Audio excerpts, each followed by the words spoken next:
algo de lo que ha pasado en una temporada que es parte de la historia del cine mundial, ¿no?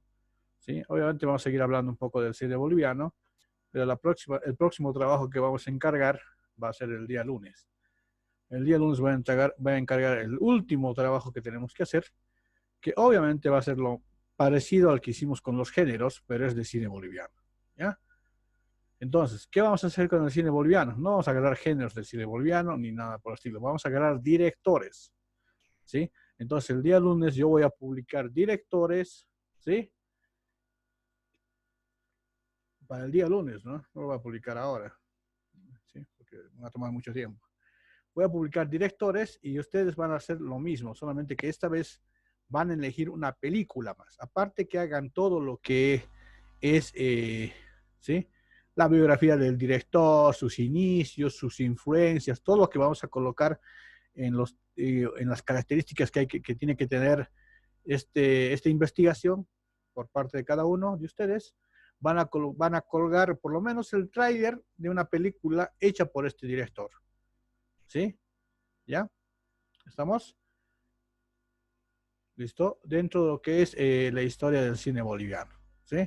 Entonces yo voy a poner una lista de directores y ustedes solamente lo que tienen que hacer es terminar el proyecto. Es para la entrega, es el día jueves, digo no, el miércoles, no, el viernes. El viernes es nuestra última clase. ¿Ya? ¿Estamos? El día lunes solamente yo voy a estar ahí, pero no vamos a pasar clases en Zoom. Voy a recepcionar todos los trabajos y los videos, ustedes obviamente van a colocarlo con el link del YouTube, ¿no? Ustedes agarran, hacen el trabajo y lo suben al YouTube, el trailer o la película, o lo buscan de ahí y me hacen el link para que yo lo vea. Eso es parte del trabajo, ¿sí? Lo más importante es que ustedes por lo menos vean la película, ¿sí? ¿Ya? ¿Sí? No sé, lo haría para el miércoles la entrega, sería ideal para el miércoles, cosa de que yo el viernes tome un examen sobre el cine boliviano, o no les parece. A ver, ¿está bien? ¿Examen? No, ¿verdad? ¿Y Trabajo se puede volver práctico. a repetir todo, por favor? A Lo ver, Dayana, puedo. de nuevo, ¿ya? De nuevo, desde el principio. Para el miércoles, o sea, hoy voy a tratar de dejar la tarea, ¿sí? Ustedes van eligiendo cada director. Vamos a hacer el proyecto, digo, el trabajo práctico va a ser de uno de los directores del cine boliviano, ¿ya? No sé, a ver, hay un montón de directores de cine boliviano, hasta la actualidad hay películas conocidas, hay películas que ustedes tienen que ver y tienen que investigar, ¿sí? No los voy a obligar a ver, obviamente es parte de ustedes, pero la idea es que por lo menos vean el tráiler de la película o busquen imágenes de esa película para que ustedes lo puedan poner, ¿no? Si yo, por ejemplo, hablaría de la película de los hermanos Cartagena, sabría quién es su director, no me acuerdo ahorita quién es, ¿sí? O, por ejemplo, no sé, de Ucamao, ¿ya? De Guaraguara, ¿sí? O sea, o también hablaría sobre Vuelve Sebastiana y su director que falleció encima de la Cochal o qué sé yo, ¿no? Entonces, la idea es la investigación de uno de los directores y obviamente su contribución al cine boliviano, ¿no? ¿Ya? A ver, algún director de cine boliviano, John. San Ginés. San Ginés, ¿ya? ¿Ya? Obviamente conocido más que todo en Europa, es uno de los grandes exponentes del cine boliviano, ¿sí? Pero digamos que su cine es más de denuncia al principio, después tuvo algunas otras películas interesantes, es lo que tienen que investigar, ¿ya? Sobre sus películas, sobre lo que ha hecho San Ginés, ¿ya? Su vida, un poco de San Ginés, ¿ya? Y su filmografía, es lo que me interesa en realidad, ¿sí? Y ahí ponen aunque sea un pedazo de alguna película de San Ginés, o su tráiler si se puede, ¿ya? Eh, Hay varios exponentes, como el Tonchi Antesana, por ejemplo, dentro de lo que es la historia del cine, que no sé si es muy nombrado dentro de la historia, pero yo lo conozco personalmente al Tonchi, ¿ya? Y ha hecho la película Los Boquerón y algunas otras películas que a ustedes no les gusta mucho o que no han visto, ¿ya? O otros directores de última generación que han empezado a hacer otras películas mucho más interesantes, ¿no? Como Escrito en el Lago, El Triángulo del Lago, y esas otras películas que quedan dentro de la historia del cine boliviano. ¿Preguntas? ¿Está bien, Diana? ¿Ha quedado claro? Diana. Sí, Lizzy. Ya. Algo más que hay que saber de eso. El lunes no voy a estar presente, ¿ya? O sea, voy a estar presente, pero recepcionando sus trabajos y hay que visualizar cada trabajo y hay que leerlos y hay que calificarlos, ¿sí? Nuestra última clase es el día viernes. ¿Estamos? Ya, obviamente van a ir entregando hasta el viernes todos sus trabajos, tendremos la última clase y yo voy a calificar y vamos a subir las calificaciones a la escuela, ¿no? Obviamente después de un tiempito yo les voy a avisar si las calificaciones están o directamente ustedes preguntan cómo saben hacer a la escuela sobre sus calificaciones. Igual no creo que nadie se aplace porque todos han hecho buen trabajo, excepto en el primer examen que algunos han tenido que hacer recuperatorio. Algunos, no todos. ¿Ya? Pero con lo que han hecho el trabajo recuperatorio, no creo que se aplacen. La idea de la historia del cine es para que aprendan, ¿sí? No es para que ustedes sepan de memoria, ¿ya? Tienen que saber todo lo que ha pasado dentro de la historia, por lo menos lo más relevante de la historia mundial y lo que nos interesa, que es el cine boliviano, ¿ya? Lo más relevante del cine boliviano, ¿ya? ¿Algo más? ¿Alguna duda? ¿Preguntas? Nada, ¿ya? A ver, compartamos un cacho nuestro...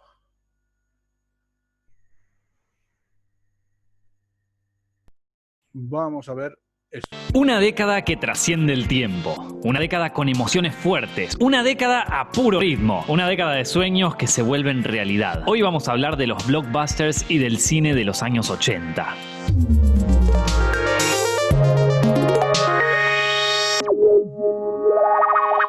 Antes de empezar, ¿qué entendemos por blockbuster? Esta expresión engloba las películas pensadas para ser éxitos de taquilla. Películas que a la vez son un evento hay desde el cine mudo, pero los blockbusters de los 80 se diferencian de los anteriores porque suelen contar con presupuestos impresionantes, privilegian el entretenimiento, incluyen actores o directores de renombre, recurren a personajes o temáticas arquetípicas y se retroalimentan de otros medios gracias al merchandising y otras vías de promoción. En síntesis, los blockbusters son películas que van más allá de su condición de tal. El concepto de blockbuster nació en los años 70, cuando Steven Spielberg estrenó Tiburón en 1975. Esta película hizo estragos en la taquilla mundial y demostró que el verano estadounidense era la época perfecta para presentar una película diseñada para el gran público. 2 años más tarde, Star Wars confirmó esta premisa, recaudando aún más y con un aparato publicitario que se volvió un modelo a seguir. En 1979, Alien de Ridley Scott fue el primer tanque de Hollywood en contar con la misma cantidad de dinero para su realización y para la publicidad que se vendiera a los espectadores. Llegando a los años 80, los blockbusters y éxitos taquilleros dominaban la industria de los Estados Unidos, un país que vivía un cambio radical con su nuevo presidente. Ronald Reagan no era ajeno al mundo del espectáculo, había sido actor y llegó a presidir el sindicato de actores estadounidense. Su orientación republicana le imprimió a la década un tono capitalista, donde se exaltaron valores como el optimismo y el heroísmo. Según Reagan, los años 60 habían sido un error y era preciso reivindicar el American Way of Life, o el modo de vida americano. Por eso, no es casual que la mayoría de las grandes producciones de los 80 respondieran a esa misma premisa, sobre todo por el lado del cine de acción y de aventuras, donde predominaba cierta fantasía de que los Estados Unidos no había perdido la guerra de Vietnam. En aquellos tiempos seguía vigente la Guerra Fría y la tensión entre las tierras del tío Sam y la Unión Soviética estaban alcanzando puntos decisivos. No sorprende entonces que los héroes de acción del momento solían ser policías o militares combatiendo contra amenazas extranjeras, más precisamente rusos y comunistas. El surgimiento de estos héroes de acción de los 80 marcó el inicio y la consagración de actores que ahora son icónicos. Por ejemplo, Sylvester Stallone, quien venía de consagrarse como uno de los antihéroes en los 70 gracias a Rocky. En los 80 retomó el personaje en secuelas con características más patrióticas, aunque conservando el espíritu de autosuperación. El ejemplo paradigmático es Rocky IV, donde el semental italiano se enfrenta al ruso Iván Drago en las heladas tierras de Europa. Stallone también explotó otro personaje que encajaba con el pulso reganiano, Rambo. De ser un marginado en la primera parte, el personaje se transforma en guerrero invencible para Rambo 2 y Rambo 3. Y no nos olvidemos tampoco de Cobra.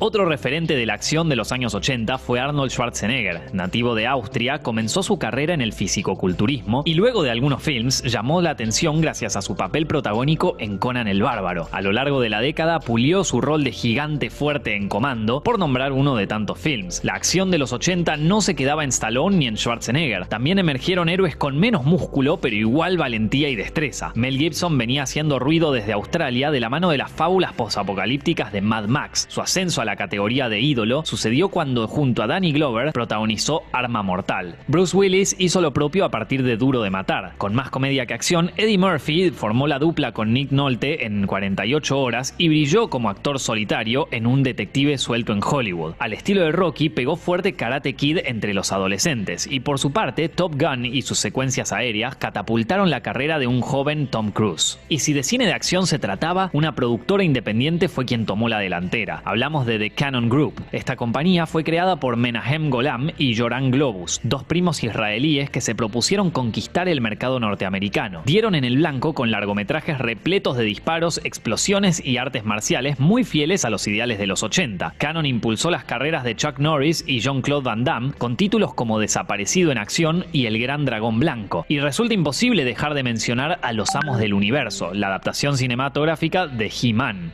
Los blockbusters de acción de los 80 tuvieron su revival a principios del siglo XXI gracias a Los Indestructibles y sus secuelas. Estos films conformaban un Dream Team liderado por Stallone, Schwarzenegger y Bruce Willis, quienes también eran socios de la cadena de restaurantes de Planet Hollywood.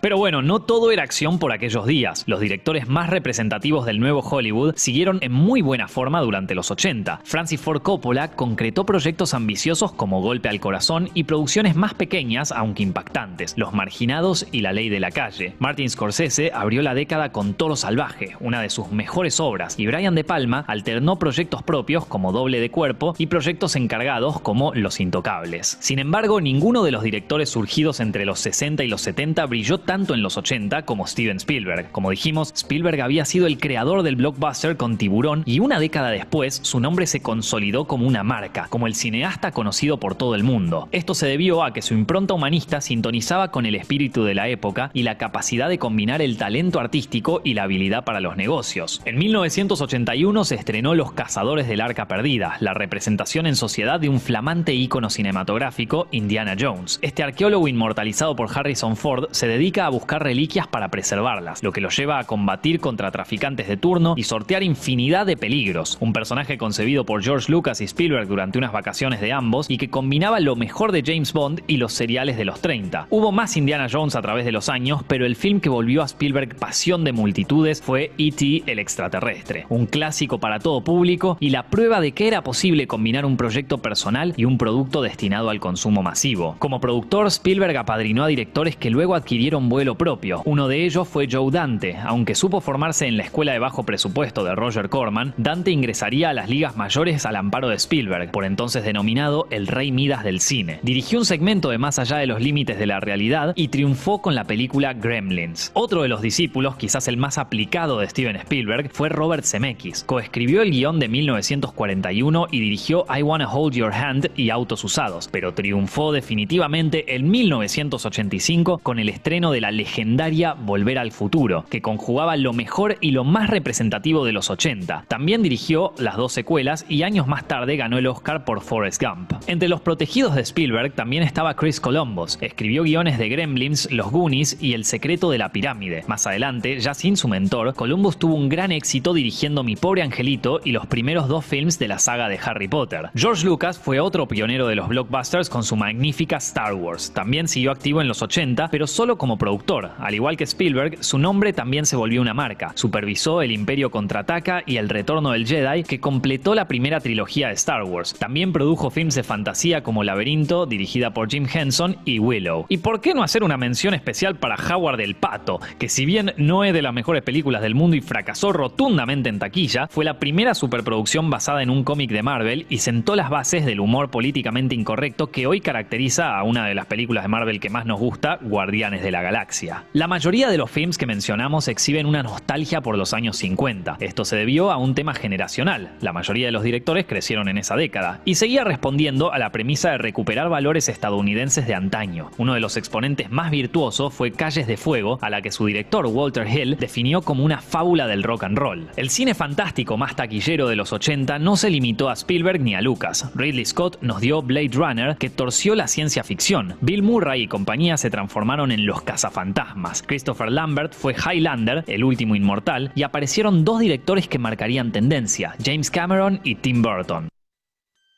Cameron empezó pintando decorados en producciones de Roger Corman y conoció la gloria con su segundo film como director, Terminator. En Aliens, la segunda parte del clásico del 79, Cameron demostró que se sabe expandir y enriquecer universos. Terminó la década con El Abismo, una de sus primeras grandes apuestas. Tim Burton comenzó como animador en Disney, pero claramente no encajaba muy bien allí. De hecho, toda su obra es acerca de personajes marginados que se mueven en mundos fantásticos. La gran aventura de Pee-wee y sobre todo Beetlejuice son excelentes muestras de su imaginación.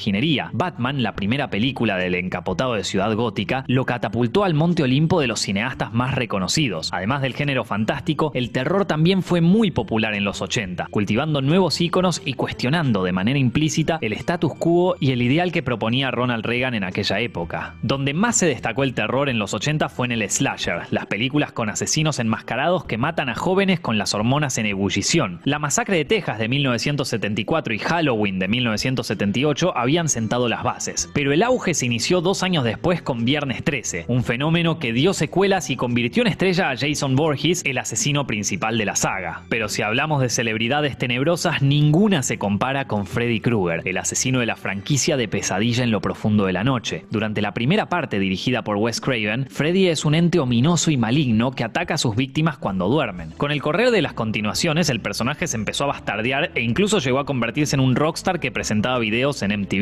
También dentro del terror, John Carpenter apuntaba los dardos contra las instituciones y casi toda la idea de falso bienestar. La Niebla, La Cosa, Christine y Príncipe de las Tinieblas son 4 aterradores ejemplos. Fuga de Nueva York y Sobreviven resultaron aún más venenosas y políticas. Carpenter también aprovechó el momentáneo cariño de los estudios para hacer propuestas un poco menos oscuras, como Starman y Rescate en el Barrio Chino. Pero sin dudas el nombre más popular en el terror de los 80 era Stephen King. Sus novelas y sus cuentos sirvieron de base para películas como El Resplandor y él mismo intervino más de cerca en algunos proyectos. Escribió los guiones de Creepshow de George A. Romero y adaptó uno de sus libros más escalofriantes, Cementerio de Animales. Hasta pudo dirigir su propio film, Maximum Overdrive, que es acerca de aparatos que se rebelan contra la humanidad. No todo fue horror y fantasía oscura por parte de Stephen King. Cuenta conmigo, dirigida por Rob Reiner y basada en la novela El Cuerpo, tuvo muchísimo éxito en los 80 contando la amistad entre un grupo de preadolescentes. Un buen número de films de terror y ciencia ficción satirizaron al gobierno de Ronald Reagan, como por ejemplo Robocop. Pero ya fuera de estos géneros, desde el mainstream y sin metáforas, nadie criticó el pensamiento reaganiano como Oliver Stone. Para empezar, a través de Pelotón y Nacido el 4 de julio, nos recuerda que Vietnam significó una gran tragedia y que no sería una mancha tan fácil de tapar.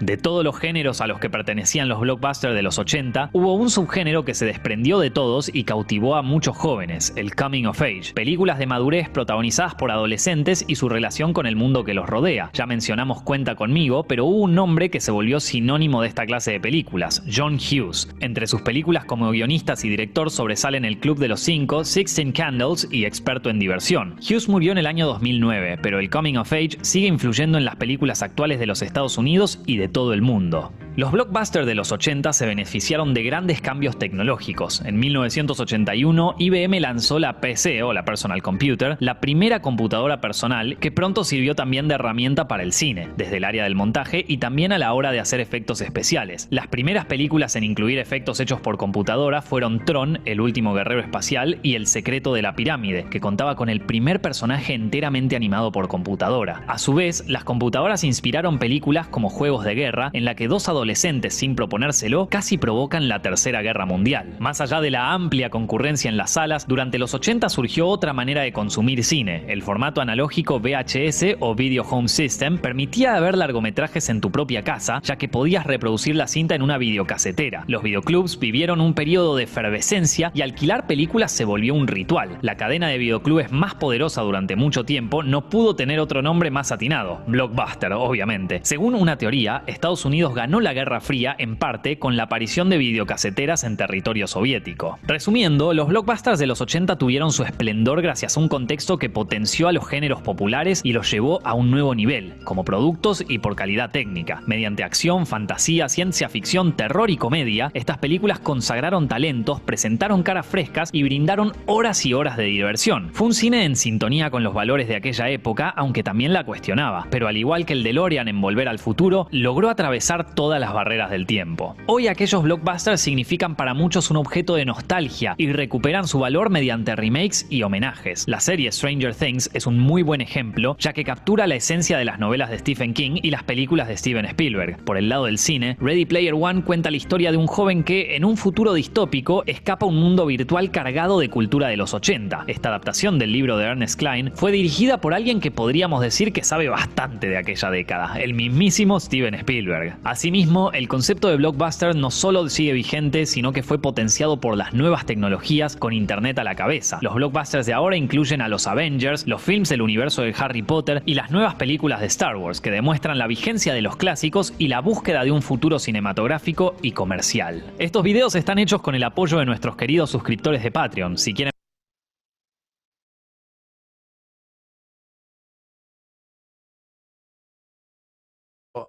Listo. ¿Cómo es? Ya está, ya hemos visto algo de lo que es un poco de la historia del cine internacional todavía, mientras pasaba lo que es la historia del cine boliviano. Ya acabamos de ver esas cosas.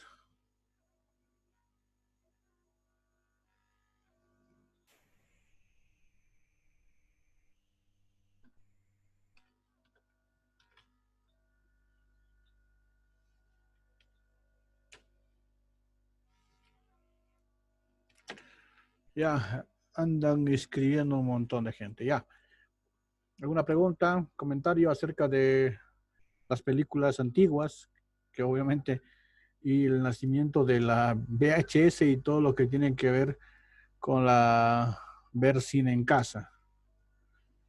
¿Ya?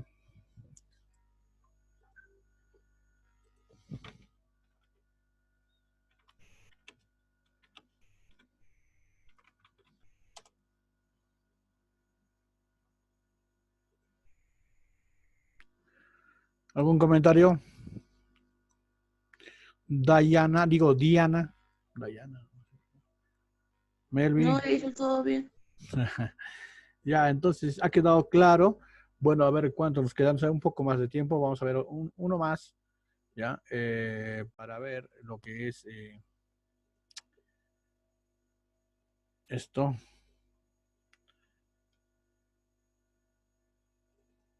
Ritmo, humor, acción, diálogos filosos, drama, audacia, terror y todo con muy bajo presupuesto, pero con muchas ganas. Hoy hablaremos de los festivales y el cine independiente de los años 90.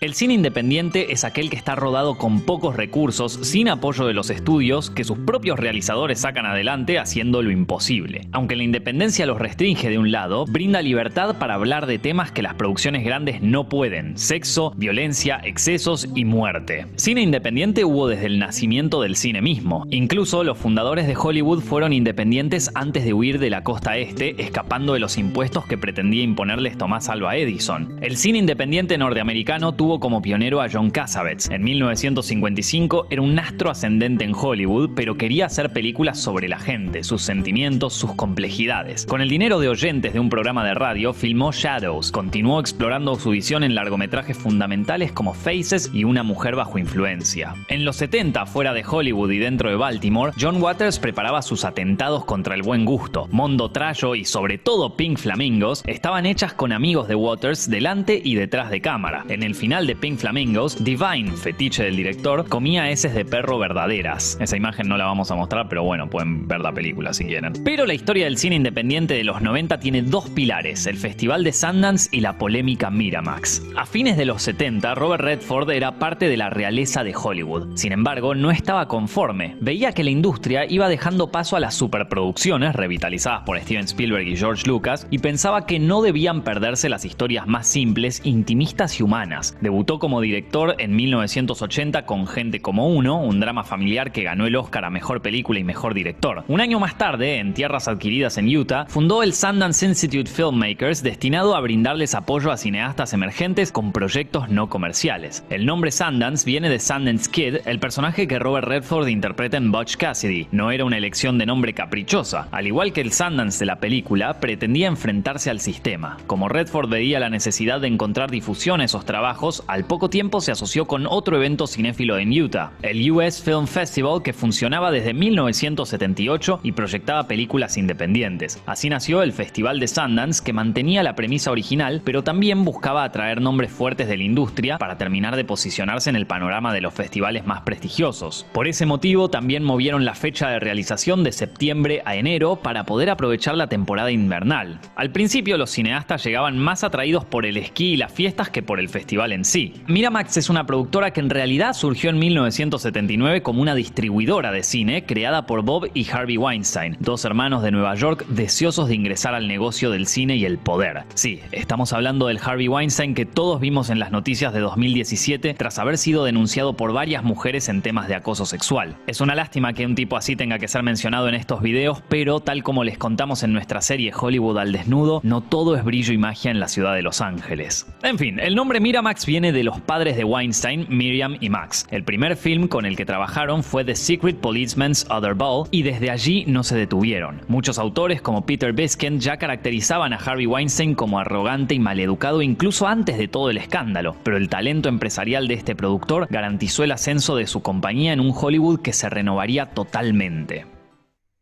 Miramax comenzó a tener una participación activa en Sundance, ya que iba convirtiéndose en el epicentro de las películas hechas al margen de los estudios y la plataforma de despegue de una interesante camada de directores. John Sayles comenzó su carrera escribiendo guiones de terror y de ciencia ficción para Roger Corman y otros productores de bajo presupuesto. Con el dinero que ganó, sacó adelante su primer film, Return of the Precocious Seven, y también rodó Leanne, que por su intimismo y profundidad seguían diferenciándose de sus trabajos por encargo. Por otro lado, Jim Jarmusch fue un discípulo de Nicholas Ray. En su primer film, Permanent Vacation, mostraba un estilo basado en planos fijos, personajes marginales y muchos diálogos. Confirmó su valía en Stranger Than Paradise y Bajo el peso de la ley. Los hermanos Joel e Ethan Coen sorprendieron con Simplemente Sangre, su primera exhibición de cine policial. En Educando a Arizona mostraron su destreza con la comedia y empezaron a coquetear con los grandes estudios. Décadas más tarde se consagraron mediante films como Fargo, El Gran Lebowski y Sin lugar para los débiles. Uno de los nombres más fuertes de esta camada de directores fue Gus Van Sant. Mala Noche y Marginados evidenciaban su interés por personajes distintos al resto. De hecho, en Marginados actúa el escritor e ícono contracultural William Burroughs. Spike Lee marcó la cancha con She's Gotta Have It. Luego llegó School Days para consagrarse con Haz lo correcto. Lee dejó en claro que podía hacer reír y llorar, pero sin dejar de transmitir su compromiso por las causas políticas en las que creía, como siguió haciendo en Malcolm X y la más reciente, El infiltrado del Klan. Una película de 1989 que marcó un nuevo rumbo del cine independiente fue Sexo, Mentiras y Video. Su director Steven Soderbergh venía trabajando como asistente en videoclips y escribió el guión en tan solo 8 días. Le costó conseguir el elenco, pero todos se enamoraron del guión, alrededor de un hombre que graba confesiones sexuales, por lo que aceptaron un salario más bajo. Sexo, Mentiras y Video arrancó su difusión en una tímida proyección en Sundance, donde enseguida cautivó a los presentes, entre ellos a los hermanos Weinstein, que la compraron para distribuir distribuirla. La Palma de Oro en Cannes confirmó que se trataba de algo serio. Había estallado el boom del cine independiente, que ahora se convertía en un mote que englobaba no solo a las producciones financiadas con mucho esfuerzo por sus propios directores, sino también a largometrajes con pocos millones encima y a algunos actores de renombre que actuaban por poco y nada de dinero. Los estudios crearon subsidiarias dedicadas a estas producciones. Por su parte, en 1993, Miramax fue adquirida por Disney, pero eso no detuvo el interés de los Weinstein por la movida independiente. Y como sabían que el cine de terror siempre era redituable, crearon una subsidiaria llamada Dimension Film, con las que financiaron películas de género como la saga de Scream de Wes Craven. No solo Sundance le daba importancia al cine independiente de los Estados Unidos. El Festival de Telluride en Colorado existe desde 1974, pero en los 90 se volvió un espacio para el testeo de films, hasta adquirir el estatus de plataforma para la temporada de premiaciones. En tanto, el Festival de Cannes, siempre abierto a lo nuevo, le dio su bienvenida y muchos de los cineastas indies se volvieron recurrentes en la orilla del Mediterráneo. En ese contexto fueron brotando más y más directores que empezaban filmando con escasos recursos y se vieron beneficiados por la atención de los cinéfilos y de los ejecutivos de Hollywood. Eran jóvenes influidos por el cine americano de los 70 y las películas europeas, mayormente formados en escuelas de cine. Richard Linklater era un trabajador de una planta de petróleo que con el dinero que hizo compró un equipo para hacer sus primeros cortos. Slacker, su ópera prima, consistía en testimonios de gente bohemia de la ciudad de Austin. Su paso por Sundance fue exitoso y siguió un camino de reconocimiento entre su público fiel. Linklater contó con algo más de dinero para hacer Rebeldes y Confundidos, donde aparecían futuras estrellas como Matthew McConaughey, pero la consagración vino a través de Antes del Amanecer, la prueba de cómo sostener un largometraje con dos personajes conversando todo el tiempo. Antes del Atardecer y Antes del Anochecer completan esta trilogía. Larry Clark fue otro director que comenzó su carrera sacando fotos en su Oklahoma natal, y luego de sobrevivir a adicciones y de formar una familia, dirigió Kids. Esta historia acerca de skaters y su relación con el sexo y las drogas causó controversia desde su estreno en 1995 por su estilo crudo y realista. Miramax la compró en Sundance, pero al pertenecer a Disney, solo pudo distribuirla creando una subsidiaria, Shining Excalibur. A su vez, el guionista de Kids, Harmony Korine, emprendió enseguida su propio camino como cineasta, siendo su debut la película Gummo, un film no menos tranquilizador con imágenes bastante perturbadoras. Pero ninguno de estos estupendos directores adquirió la visibilidad que el mítico Quentin Tarantino. Desde niño fue adicto al cine, tragándose funciones dobles en cines moribundos. Años después trabajó en el videoclub Video Archives en California y al mismo tiempo estudiaba teatro. Su primer intento de largometraje fue My Best Friend's Birthday, un proyecto en blanco y negro protagonizado por sus amigos, pero la pérdida de gran parte del material debido a un incendio le impidió completarlo. Eso lo sumió en la depresión y en la bancarrota, pero todo cambió cuando conoció al productor Lawrence Bender. Quentin aprovechó la oportunidad y le contó una idea suya sobre ladrones y un robo fallido, y de allí nació Perros de la Calle. Según la leyenda, la primera función en Sundance de Perros de la Calle fue muy accidentada. El proyector no tenía el lente adecuado, por lo que perjudicó la calidad de la imagen, y cerca del final el aparato se apagó, pero el público amó la película. La mezcla de toneladas de influencias cinematográficas, cultura pop, sangre y violencia era demasiado irresistible. Luego vinieron premios, más festivales y una distribución de Miramax. Tarantino luego trabajó como guionista en películas más grandes como Escape Salvaje de Tony Scott y Asesinos por Naturaleza dirigida por Oliver Stone. Pero el batacazo definitivo fue Pulp Fiction, una historia coral con líneas temporales mezcladas en la que Tarantino explotó como un talento nato y resucitó la carrera del actor John Travolta. Al igual que Jean-Luc Godard en la Nouvelle Vague, Tarantino sobresalía tanto por sus películas como por su personalidad extrovertida, con frases como: cuando alguien me pregunta a cuál escuela de cine he ido, yo respondo: no fui a ninguna escuela de cine, solo fui al cine. Su rostro particular y su verborragia lo convirtieron en la cara más visible del cine independiente norteamericano de los 90, poco menos que en la mascota de Miramax y el cineasta más representativo de aquella época. Otro director independiente que siempre hizo cine de género fue Robert Rodríguez. Nativo de San Antonio, empezó a filmar desde chico al quedar fascinado por Fuga de Nueva York de John Carpenter. Tras una serie de cortos premiados, a los 22 años emprendió su debut en el largometraje El Mariachi. Para juntar buena parte de los $7.000 que costó la película, se ofreció como conejillo de indias en un laboratorio. Allí también aprovechó para escribir el guión. Rodríguez filmó El Mariachi en un pueblo mexicano, sin actores profesionales y cumpliendo casi todas las funciones innovaciones, incluyendo la edición, la fotografía y la música. La idea original era hacer una película de acción para el mercado de video de México, pero captó la atención de Columbia Pictures, que aceptó distribuirla y le permitió al director hacer La balada del pistolero, una combinación de remake y de secuela, ahora con Antonio Banderas. En un acto de generosidad, Rodríguez publicó Rebelde sin pasta, su diario de producción de El Mariachi, que incluye el guión del film y consejos para aspirantes a cineastas. Los Weinstein, ya convertidos en los productores más poderosos e influyentes de la década, dieron luz verde a colaboraciones entre Tarantino y Rodríguez, el film episódico Four Rooms y Del crepúsculo al amanecer. Otro cineasta independiente de perfil alto fue Kevin Smith. Fanático de los cómics, debió vender su colección para financiar su ópera prima Clerks. Rodada en blanco y negro, la película muestra las conversaciones entre empleados de tiendas. Ahí también aparecían Jay y Silent Bob, un dúo de nerds que se volverían recurrentes en todas las películas del director. Y un entonces desconocido Paul Thomas Anderson se anotó para estudiar cine en la Universidad de Nueva York, pero duró apenas 2 días. Entre otras cosas, se ofendió cuando un profesor arrogante les dijo a él y a sus compañeros que si alguno de ellos quiere escribir Terminator 2, puede irse ya de la clase. Su corto Cigarettes and Coffee llegó a Sundance y le dio la confianza para concretar su ópera prima Hard Eight, a la que le siguió Boogie Nights, sobre el mundo del cine porno de los años 70. Otro apellido Anderson, surgido de la movida independiente de los 90, fue Wes Anderson. Cabe aclarar que estos dos no son hermanos, pero en 1994 él filmó el corto Battle Rocket, que dio pie a su ópera prima del mismo nombre, aunque en Rushmore comenzó a insinuar el estilo que lo haría célebre. El cine independiente de los 90 no era solo para directores hombres, ya que también surgió una interesante camada de cineastas mujeres. Alison Anders fue la pionera con Border Radio, Lisa Klodenko realizó High Art, Nicole Holofcener hizo Walking and Talking, Mary Harron debutó con Yo le disparé a Andy Warhol, Rose Trosh presentó Go Fish y Sofía Coppola filmó Las Vírgenes Suicidas. Uno de los últimos grandes nombres del cine independiente de los 90 fue Darren Aronofsky. Rodó Pi, su ópera prima, con apenas $60.000 y los recursos que tenía a mano. Al igual que Robert Rodríguez, registró su experiencia en un diario que luego fue publicado con el guión.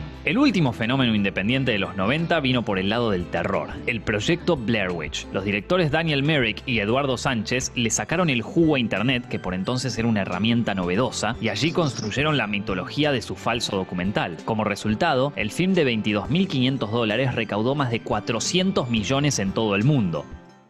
Los años 90 concluyeron, pero no el cine independiente. Sundance sigue funcionando y conserva su estatus. Miramax adquirió más importancia con los años y sus películas ganaron premios Oscar como Shakespeare apasionado. En 2005 los Weinstein se fueron de Miramax para fundar otra compañía, The Weinstein Company, pero pronto llegaron las demandas, empezando por Michael Moore, alegando que le debían dinero por su documental Fahrenheit 9/11. Y como ya contamos, en 2017 Harvey Weinstein, siempre famoso por su soberbia, fue detenido debido a varias acusaciones por acoso sexual. En tanto, nombres como Tarantino, Linklater y los Anderson alcanzaron el monte Olimpo de los directores consagrados junto a quienes marcaron sus carreras. Por su parte, Steven Soderbergh ganó el Oscar por Traffic y alterna la realización de películas grandes con estrellas como Erin Brockovich y La Gran Estafa, con producciones más chicas al estilo de Unsane, que por cierto fue filmada con un iPhone 7. El cine independiente de los 90 inspiró a las siguientes generaciones de directores. Aunque hoy predominan las superproducciones de Hollywood, las películas más chicas y autorales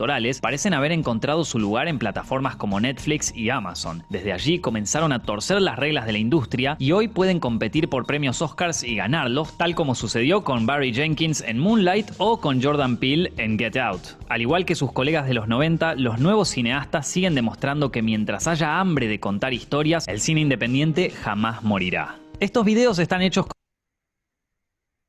Ya, con esto hemos terminado, chicos. Ya saben, ya he dado las instrucciones para la siguiente clase, ¿ya? Buenos días, se va a cortar ahorita mismo.